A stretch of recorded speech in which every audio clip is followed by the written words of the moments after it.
Todos conhecem a princesa Caroline, a aristocrata de Mônaco, mas ninguém conhecia a verdadeira Caroline. A garota nascida para garantir um reino antes mesmo de abrir os olhos. A jovem de 21 anos cujo marido vendeu suas fotos de lua de mel.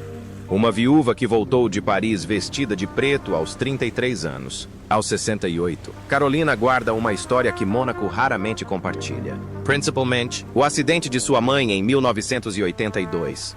Não se trata apenas do barco que matou o marido dela em 1990, mas também das ameaças de morte que ele recebeu antes daquela regata. É tão difícil ser sempre gentil? Terrível. Acordo todas as manhãs querendo ser gentil. É difícil. Um casamento que terminou em uma ala psiquiátrica e a perda que veio no final. Carolina nasceu em 23 de janeiro de 1957, no Palácio do Príncipe de Mônaco, não em um hospital, nem em alguma clínica particular. Ali, nos aposentos reais, onde até mesmo seu primeiro suspiro teve um significado que ia além da alegria familiar. Desde o início, ela foi tratada como mais do que apenas uma criança. Ela fazia parte do futuro de Mônaco. Devido ao Tratado Franco-Monegasco de 1918, a questão do herdeiro do trono não era meramente um assunto familiar, era de natureza política. Se Mônaco não tivesse um sucessor claro, a França poderia intervir e tomar o pequeno principado. Assim, quando Carolina nasceu, os médicos estavam presentes, é claro. Mas também havia preocupações legais, preocupações de Estado e um temor silencioso sobre o que poderia acontecer se a linhagem fosse interrompida. No momento do seu nascimento, ela foi registrada como princesa hereditária. Antes mesmo de poder abrir os olhos para compreender a luz, sua vida já estava atrelada à sobrevivência do seu país. Essa pressão era ainda maior porque Mônaco em si era muito pequeno. Em 1957, cobria apenas cerca de 2 km² e tinha uma população de cerca de 18. Zero habitants. Em um lugar tão pequeno, uma criança poderia mudar o destino de uma nação. Portanto, jornais de toda a Europa não noticiaram seu nascimento como um evento real comum. Trataram-no como um evento constitucional. Alguns jornais chegaram a publicar comentários jurídicos junto com a notícia, explicando o significado de sua chegada para a independência de Mônaco. O palácio emitiu um boletim oficial com a hora exata de seu nascimento, por volta das 16h15, para que a ordem de sucessão pudesse ser formalmente registrada sem demora. Naquele momento, Carolina tornou-se uma figura pública antes mesmo de se tornar uma figura privada. Contudo, até mesmo esse título era envolto em incertezas. Desde o dia em que nasceu, ela era a herdeira presuntiva, não absoluta. Isso significava que ela só herdaria o trono se ninguém mais surgisse com uma reivindicação mais forte. Em Mônaco, naquela época, um irmão mais novo tinha precedência sobre uma irmã mais velha. Mesmo quando foi apresentada como o futuro da dinastia, sua posição era frágil. Todos os professores, funcionários da corte e médicos reais a viam sob essa perspectiva. Ela era uma criança destinada a perpetuar a linhagem, a menos que um rapaz surgisse e mudasse tudo. Sua infância começou não com uma sensação de segurança, mas com uma expectativa tranquila. Essa mesma atmosfera moldou o lar em que ela nasceu. Sua mãe, Grace Kelly, abandonou uma vida com a qual a maioria das pessoas só poderia sonhar. Antes de se casar com o príncipe Rainier III em 1956, ela era uma das atrizes mais famosas do mundo. Ela tinha um Oscar, papéis principais e uma carreira que valia cerca de $100 mil por filme em meados da década de 1950. Uma quantia enorme na época, que hoje equivale a quase $1 milhão por filme. Ela abandonou tudo. Deixou para trás mais filmes, mais liberdade e uma identidade que havia construído para si mesma. E fez tudo isso para se tornar princesa de Mônaco. Quando Caroline nasceu um ano depois, Grace já não se apresentava mais. Ela sorria para as câmeras, permanecia ao lado do marido em cerimônias e tinha uma aparência impecável em público. No entanto, pessoas próximas a ela disseram mais tarde que ela estava sofrendo em silêncio pelo que havia perdido. Essa tristeza não desapareceu depois da maternidade. De certa forma, ela se intensificou. Grace tinha apenas 26 anos quando deixou Hollywood. A vida no palácio rapidamente substituiu um tipo de holofote por outro tipo de confinamento. Amigos contaram mais tarde que ela, às vezes, assistia a seus filmes antigos no cinema do palácio. Não apenas para revisitar o passado, mas para se lembrar de quem ela fora um dia. No círculo de Caroline, ela não era mais Grace Kelly, a atriz. Ela era Sua Alteza Sereníssima.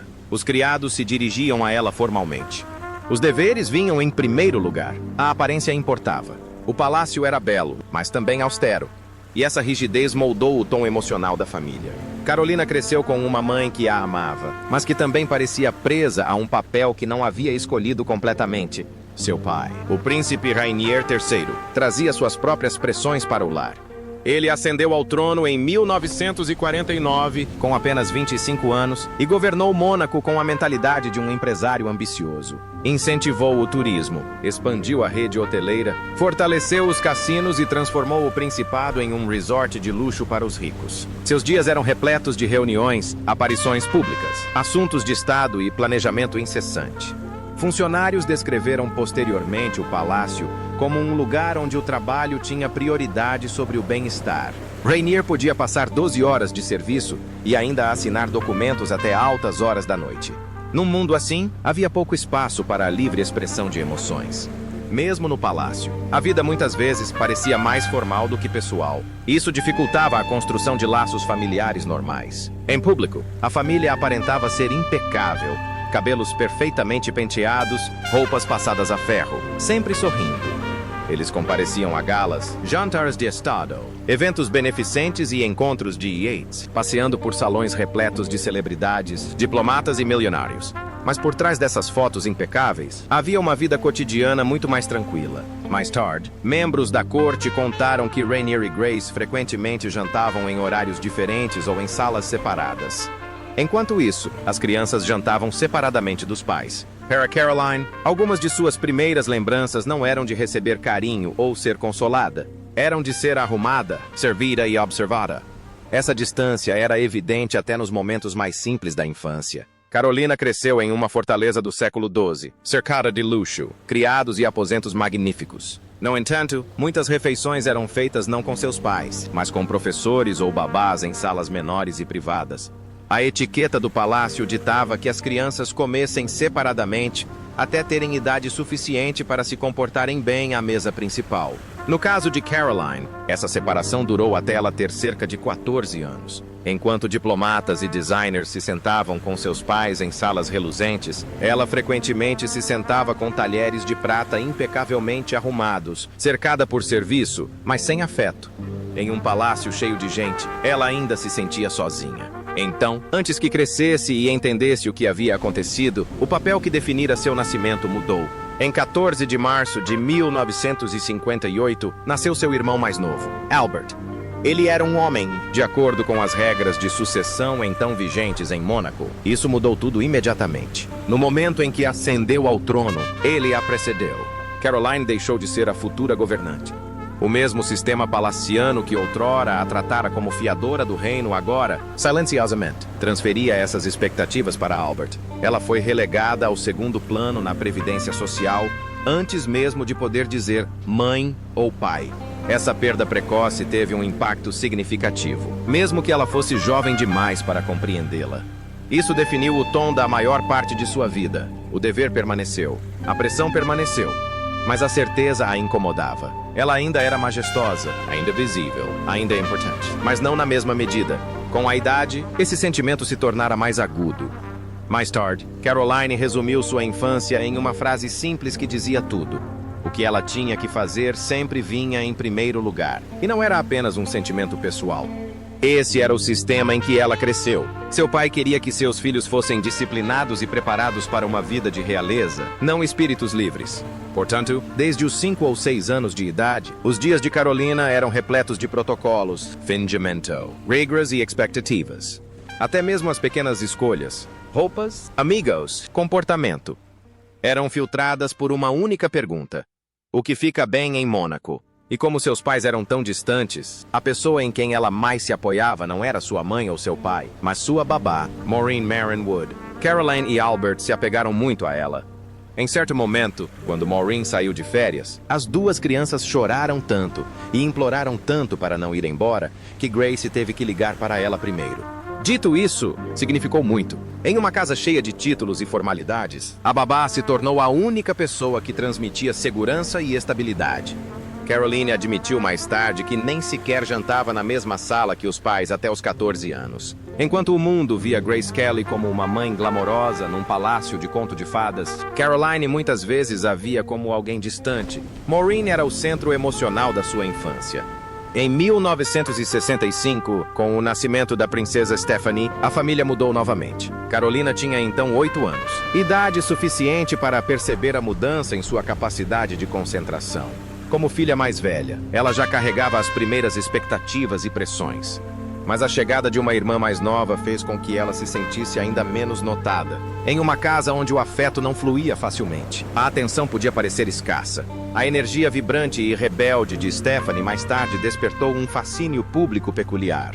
E isso só reforçou a autoimagem de Carolina como uma pessoa séria e responsável. Alguém que se mantém discreta, enquanto os outros também se mantêm discretos. Sua fuga do palácio não veio através da liberdade. Veio através da escola. Primeiro, St. Mary's M. Ascot. Depois, Sciences Po M. Paris. E, por fim, a Sorbonne. No papel, parecia impressionante. E era. Ela era inteligente, disciplinada e tinha um bom desempenho acadêmico. Na Sorbonne, ela estudou filosofia, psicologia e biologia. Mas por trás dessa conquista, havia outra verdade. Ela passou grande parte da juventude longe de casa. Seu pai acreditava que esse caminho a tornaria séria e preparada. No entanto, isso também significava que alguns de seus anos mais importantes seriam passados em salas de aula formais e internatos, em vez do aconchego da vida familiar. Quando se formou, ela já era culta, notavelmente refinada e emocionalmente preparada para a vida. Mas isso não significava que ela se sentisse presa a uma realidade. No final da década de 1970, Carolina havia se tornado um tipo diferente de estrela. Ela não era mais apenas uma filha da realeza escondida atrás dos muros do palácio. Ela foi uma das jovens mais fotografadas da Europa, aparecendo em capas de revistas e sendo seguida por paparazzi por toda Paris.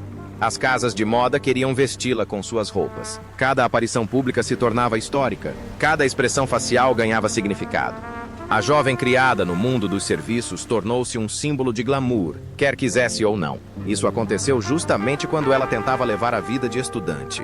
Matriculou-se na Sciences Po, em Paris, e continuou seus estudos. Mas o mundo estava muito mais interessado em saber aonde ela ia à noite do que no que lia durante o dia. Ela se tornou presença constante na vida noturna da cidade, especialmente em lugares como o Regine, onde podia dançar até o amanhecer e se sentir, pelo menos por algumas horas, menos como uma princesa e mais como uma jovem lutando para respirar. O problema era que nada permanecia privado. Se ela comparecesse a um evento de gala, as câmeras a seguiam. Se aparecesse em 4 eventos em uma semana, a imprensa a celebrava como uma estrela. Sua vida social eclipsava sua vida acadêmica no imaginário popular, embora ela fosse uma aluna brilhante e tivesse um desempenho excepcional na escola. De fato, ela se formou com distinção em francês, destacando-se particularmente em filosofia. Seus professores elogiaram seu trabalho. Ela era realmente talentosa. Mas a imprensa mal se importou. Mencionaram brevemente suas notas e logo voltaram às fotos de baladas e fofocas. Com o tempo, essa discrepância a transformou em uma figura em desacordo com a opinião pública. Ela era inteligente, culta e atenciosa, mas o mundo havia achatado sua imagem, transformando-a na de uma patricinha festeira. Seus pais tentaram mudar essa imagem. E assim, distanciaram-na ainda mais de si próprios. Foram publicadas declarações do palácio. Os esforços de relações públicas foram intensificados. Algumas fotos foram questionadas. Foram providenciadas aparências seguras. Quanto mais o palácio tentava lhe dar uma aparência elegante e descontraída, mais ela resistia. Ela deixou de participar de eventos sociais, tornou suas decisões privadas mais visíveis. E cada ato de rebeldia só alimentava o interesse das câmeras. O palácio precisava de disciplina. Carolina precisava de espaço. O resultado era uma tensão constante. Então veio Philippe Junot. Caroline tinha 21 anos quando se casou com ele em 1978. Ele tinha 38 anos, 17 anos mais velho que ela. Um empresário francês conhecido por sua vida noturna, charme e instabilidade. Ele era exatamente o homem que os pais dela temiam. Rainier e Grace não o viam como um parceiro confiável. Ele enxergava o risco, o constrangimento e os problemas que se aproximavam da filha deles com um sorriso. Junot tinha a imagem de um playboy da alta sociedade. Um homem constantemente em movimento, nunca completamente sóbrio. Mesmo antes do casamento, sua família já apresentava problemas. Apesar disso, o casamento aconteceu em grande estilo. Mônaco foi palco do espetáculo real que o mundo aguardava. Havia fotógrafos por toda parte, convidados famosos, atenção global e todo o glamour de um conto de fadas moderno.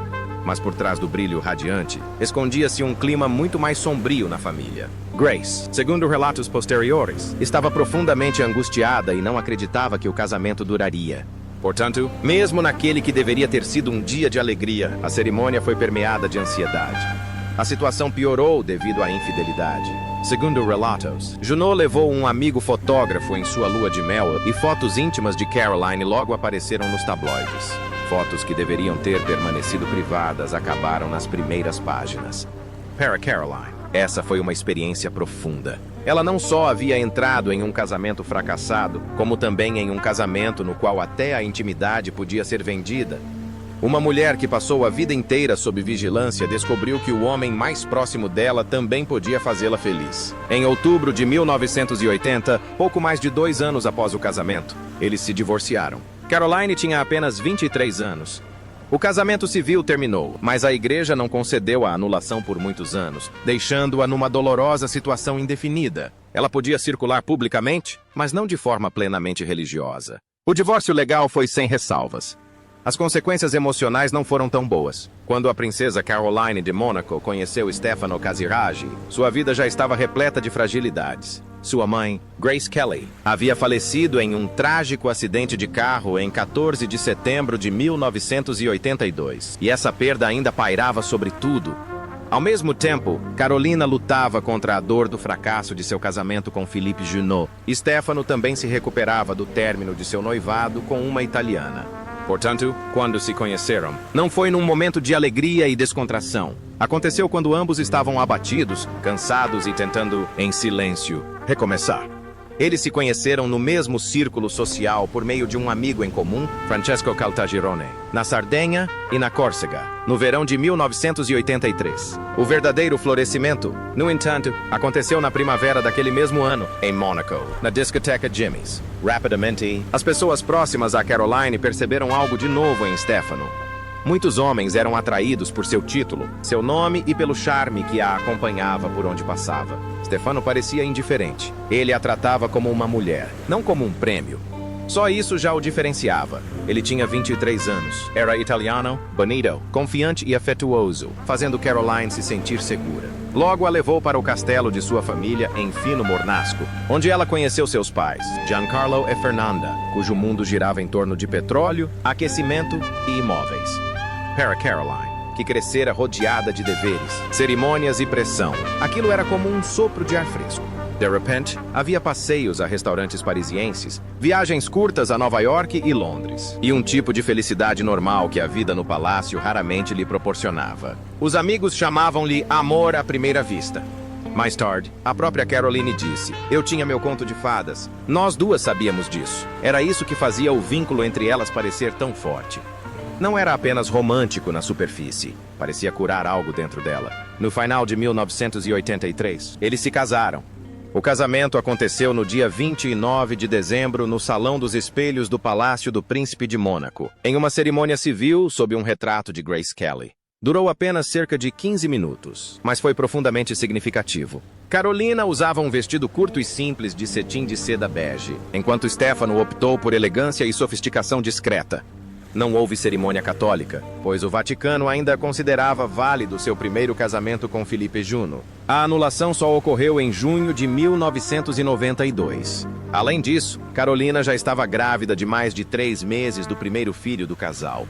Tudo era urgente. Apesar disso, o casamento parecia um ponto de virada. O príncipe Rainier só anunciou o noivado em 19 de dezembro, surpreendendo muitos cortesãos. Mas o charme de Stefan logo surtiu efeito. Ele rapidamente conquistou a confiança de Rainier. Ajudou a fortalecer a imagem de Mônaco com empreendimentos como a Indico e sua posição como diretor da boutique Christian Dior. E se integrou à família com surpreendente facilidade. Para Caroline, isso era mais do que apenas um casamento. Era uma forma de se libertar do triste rótulo que a acompanhava. O de princesa divorciada sob o olhar atento do Vaticano. Ao lado de Stefano, ela parecia feliz novamente. E Stefano parecia destinado a esse papel em sua vida. Atlético, bem-sucedido e enérgico, estudou na Bocconi antes de entrar no mundo dos negócios e ganhou fama tanto como financista quanto como um audacioso piloto de lanchas. Venceu 12 das 80 corridas em alto mar, estabeleceu um recorde de velocidade de 274 km por hora no lago, como em 1984, e conquistou o título do campeonato de Atlantic City em 1989. Apesar de toda essa rapidez e ambição, o que mais chamou a atenção foi sua profunda devoção a Caroline. Ele protegia a privacidade dela, equilibrava sua reserva tranquila com seu temperamento mais vivaz e conseguiu algo que nenhum pretendente anterior jamais havia feito. Conquistou completamente o coração do príncipe Rainier III. Rainier o tratava quase como um segundo filho. Amigos diziam que Stefano fazia o palácio parecer mais um lar do que uma instituição. Ele e Caroline esquiavam, velejavam, jogavam tênis e pareciam viver a vida como uma verdadeira equipe. Após o caos da morte de sua mãe e a traição de seu primeiro casamento, Stefano tornou-se o apoio emocional de que Caroline tanto precisava. Esse sentimento só se intensificou com a chegada dos filhos. O filho deles, Andrea Albert Pierre, nasceu em 8 de junho de 1984, no Hospital Princesa Grace, em Mônaco. Sua filha, Charlotte Marie Pommeline, nasceu em 3 de agosto de 1986. E Pierre Rainier. Stefano nasceu em 5 de setembro de 1987, também no Hospital Princesa Grace. Esses nomes carregavam um significado familiar, e as crianças mudaram completamente a vida de Caroline. Ela havia crescido num mundo rígido e emocionalmente distante da família real, mas agora estava criando algo mais suave e acolhedor para sua família. Os relatos da mídia insistiam no mesmo tema. Pela primeira vez, a família Grimaldi parecia normal. Até mesmo alegre, Stefano era um pai amoroso, totalmente presente apesar de sua vida profissional e nas pistas. E Caroline parecia estar se saindo muito bem na maternidade. Anos depois, após a anulação de seu primeiro casamento, o Papa João Paulo II reconheceu os filhos como seus em fevereiro de 1993. Mas muito antes desse reconhecimento eclesiástico, eles se tornaram o centro da vida de Caroline. Em pouco mais de 3 anos, sua vida se transformou, passando do escândalo e da solidão para o casamento, os filhos e um tipo de felicidade que ela antes pensava ser impossível de alcançar. E talvez esse último fosse o problema. Era tão bonito que também parecia frágil. A grande paixão de Stefano era a corrida de lanchas em alto mar, e Caroline nunca gostou do quão perigoso era. Ela entendia a emoção, pois Stefano adorava a velocidade, competição e os desafios do mar. Mas também sabia que o esporte podia se tornar mortal em segundos. Ele competia como piloto de catamarã de 42 pés chamado Pino de Pino, frequentemente em velocidades vertiginosas e sem os equipamentos de segurança que mais tarde se tornaram essenciais.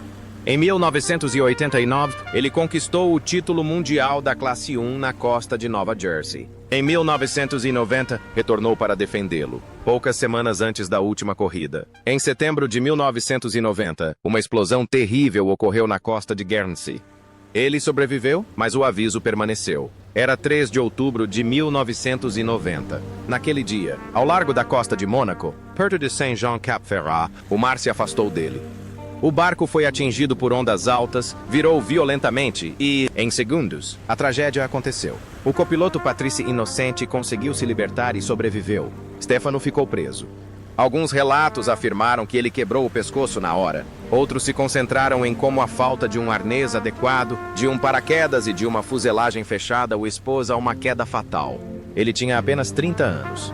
Caroline estava em Paris quando tudo aconteceu. E quando voltou às pressas, vestida de Preet, agora viúva com 3 filhos pequenos, Andrea tinha 6 anos e Charlotte, 4. Pierre tinha 3 anos. O palácio anunciou que a tragédia havia atingido mais uma vez a família real de Mônaco, uma declaração que ressoou com força arrepiante, enquanto todos se lembravam da morte de Grace Kelly apenas 8 anos antes. O funeral foi realizado na Catedral de São Nicolau, semelhante à de Grace, e Stefano foi sepultado na Capela da Paz, ao lado do avô de Caroline. A situação chegou a um fim amargo. Segundo relatos, ele planejava se aposentar após essa corrida. Sua morte devastou Caroline. Alguns rumores obscureceram ainda mais a história. Amigos afirmaram que Stefano havia recebido ameaças de morte nos dias que antecederam o acidente. Falava-se de um carro blindado, temores de bombas e antigas suspeitas relacionadas a dinheiro e negócios perigosos. A polícia investigou a suspeita de sabotagem, especialmente porque o barco não estava totalmente vigiado, mas acabou por considerar tudo um acidente. Esta resposta oficial encerrou o caso, mas não conseguiu aplacar a sensação de que algo nesta perda era quase insuportável. Omar, mesmo abaixo do palácio, levara o seu marido, tal como a estrada montanhosa do Mônaco levara a sua mãe. Então Caroline desapareceu dos holofotes. Ela deixou Mônaco com Andrea, Charlotte e Pierre e refugiou-se em uma tranquila vila francesa, longe das câmeras, do palácio e da água, que agora parecia assombrada. Pessoas que a viram depois disseram que ela parecia transformada pela dor.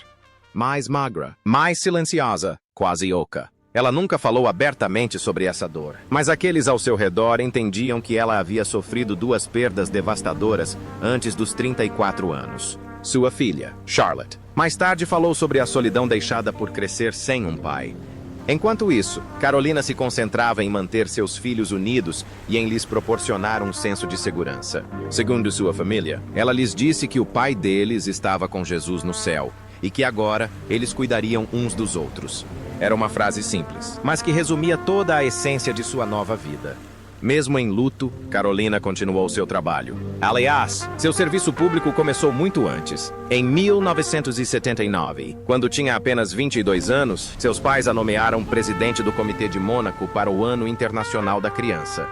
Esse papel a impulsionou a defender os direitos das crianças desde cedo. Ela própria vivenciou a solidão. Antes do nascimento do príncipe Albert, em 1958, ela serviu brevemente como sua herdeira presuntiva e grande parte de sua infância foi estruturada, monitorada e emocionalmente reservada. Assim, quando fundou a Jeune J'écoute em 1981, uma linha de apoio para jovens com problemas de drogas, violência, negligência e pensamentos suicidas, o trabalho lhe pareceu pessoal. O serviço formou dezenas de terapeutas e atendeu milhares de ligações por ano. Os críticos podem desconsiderá-lo como uma instituição de caridade da princesa, mas seu impacto foi real, e Caroline continuou a prosperar. Após a morte de Grace em 1982, ela também assumiu um papel cultural que se tornou central para a identidade de Mônaco. Seu pai a nomeou presidente da Fundação Princesa Grace, e ela buscou realizar o sonho artístico que sua mãe havia nutrido. Em 1984, dirigiu o Festival de Artes Printemps des Arts. E, em 1985, fundou o Ballet de Monte Carlo, revitalizando o cenário artístico do Principado. Mesmo após a morte de Stefano, ela perseverou, assumindo responsabilidades cada vez maiores na Fundação Príncipe Pierre, na Orquestra Filarmônica de Monte Carlo e em programas de arte contemporânea que ajudaram Mônaco a se sentir culturalmente vibrante novamente. Sua imagem pública mudou gradualmente. Ela não era mais apenas uma viúva trágica. Ela estava se tornando alguém mais estável e difícil de ignorar, uma mulher que transformava a dor em trabalho. O mesmo padrão surgiu em seu trabalho humanitário. Em abril de 1993, ela se tornou presidente da Amédée Mondial, uma organização de proteção à infância fundada por Grace em 1963. Mais tarde, ela se tornou patrona da Unicef e embaixadora da boa vontade da Unesco, usando sua posição para apoiar a educação de meninas, crianças em zonas de guerra e jovens vítimas do tráfico humano e da violência. Seus 4 filhos nutriram essa missão. Andrea, Charlotte e Pierre já transformaram sua vida e em 1999 nasceu sua filha Alexandra, abrindo um novo capítulo, muito mais complexo. Nessa altura, Carolina já havia embarcado em outra história de amor, embora desta vez com um tom completamente diferente. Em meados da década de 1990, espalharam-se rumores pela Europa de que o príncipe Ernst August de Hanover estaria secretamente envolvido com Carolina. Os rumores ganharam força porque o príncipe ainda era casado com Chantal Rosselli, e Chantal já havia sido próxima de Carolina. Isso transformou a história de um mero escândalo em algo explosivo. A imprensa apelidou-a de Triângulo Real. As colunas sociais exploraram a situação. A televisão noticiou o fato. Em 1997, Ernst entrou com o pedido de divórcio, pondo fim a 16 anos de casamento. Então, em 23 de janeiro de 1999, no aniversário de 42 anos de Carolina, eles realizaram um casamento civil no Palácio do Príncipe de Mônaco. Os jornais adoraram o simbolismo e chamaram o casamento de aniversário, mas o esplendor do dia não aliviou a tensão que o cercava. Quando a filha do casal, Alexandra, nasceu em 20 de julho de 1999, os tabloides rapidamente começaram a usar o que chamavam de aritmética sensacionalista, contando as semanas de trás para frente e enfatizando aos quatro ventos que a gravidez havia começado antes da cerimônia. Em vez de celebrar o bebê, grande parte da imprensa transformou seu nascimento em mais um escândalo. E, pior, o próprio casamento também se deteriorou. Ernst ficou conhecido menos pelo seu charme e mais pelos seus acessos de raiva em público, comportamento agressivo e humilhações repetidas. Os relatos continuaram a multiplicar-se até ao início do século XXI. Houve casos de gritos, ameaças, agressões e até um episódio amplamente divulgado numa ala psiquiátrica após um colapso nervoso particularmente alarmante. Caroline frequentemente se via dividida entre manter sua dignidade em público e lidar com o caos em casa. Em 2005, veio outro golpe devastador. Em 6 de abril, o príncipe Rainier III faleceu aos 81 anos após uma grave doença. Mas o choque foi ainda maior porque, no dia anterior, Ernst August havia entrado em coma profundo devido a uma pancreatite aguda. Caroline, então com 48 anos, viu-se enfrentando duas crises simultaneamente. Uma ao lado do leito de morte do pai, a outra no quarto de hospital do marido, enquanto Mônaco se preparava para lamentar a morte do príncipe perante o mundo. Ela sepultou Rainier em 15 de abril e, milagrosamente, conseguiu manter-se firme. Nos anos que se seguiram à morte de Rainier e antes do casamento do príncipe Albert com Charlene Wittstock em 2011, Caroline assumiu naturalmente o papel de primeira-dama interina de Mônaco. Ela organizava eventos oficiais, apresentava galas beneficentes e desempenhava funções públicas com a mesma serenidade e firmeza que a caracterizaram durante a maior parte de sua vida adulta. No entanto, seu casamento com Ernst já apresentava inseguranças. Em 2009, surgiram notícias de que Caroline o havia flagrado com uma socialite francesa. Então ela foi embora e nunca mais viveu de fato com ele. Legalmente, eles permaneceram casados, mas, na prática, o relacionamento terminou. Mais tarde, Ernst apareceu em páginas de fofoca com amigos muito mais jovens, enquanto Caroline se tornou ainda mais egocêntrica, concentrando-se nos filhos, nos casos extraconjugais e em Mônaco. O tempo continuou trazendo novas lembranças da vida que ela construiu com Stefano. Em dezembro de 2024, Fernanda Bifi Casiraghi, mãe de Stefano, faleceu aos 99 anos em Fino, Mônaco. Poucos meses antes de completar 100 anos, Caroline compareceu ao funeral com Andrea, Charlotte e Pierre, e essa presença a emocionou profundamente, sem a necessidade de muitas palavras. Mais de 3 décadas após a morte de Stefano, o vínculo com sua família permanecia. Era lealdade, memória e, talvez, amor em sua forma mais duradoura. Até mesmo seus filhos relataram, à sua maneira, como era esse legado de dor e força. Charlotte certa vez refletiu que eventos tristes acontecem com todos, mesmo que ocorram cedo e deixem marcas profundas. Ela falou sobre as questões existenciais que surgiram após a morte de seu pai. E algo de Caroline podia ser ouvido nisso. Grace faleceu em 1982.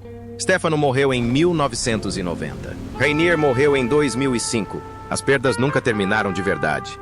Mesmo enquanto a princesa Charlene enfrentava sérios problemas de saúde em 2021, Caroline mais uma vez assumiu o papel de líder, apoiando sua família e preenchendo discretamente o vazio quando Mônaco precisava de estabilidade. Mas essa não foi toda a história de seus últimos anos. Há outro lado de Caroline que perseverou.